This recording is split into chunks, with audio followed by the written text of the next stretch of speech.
njia ya amani, amani ya milele. Njoni twende kwake.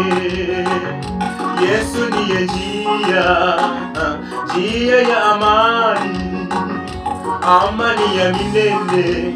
Njoni twende kwake.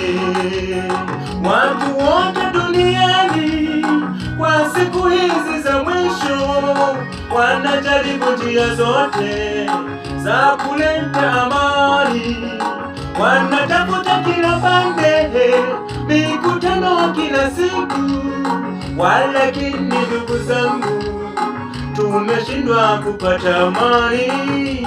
Yesu ndiye njia ya amani, amani ya milele. Njoni twende kwake. Yesu ndiye njia.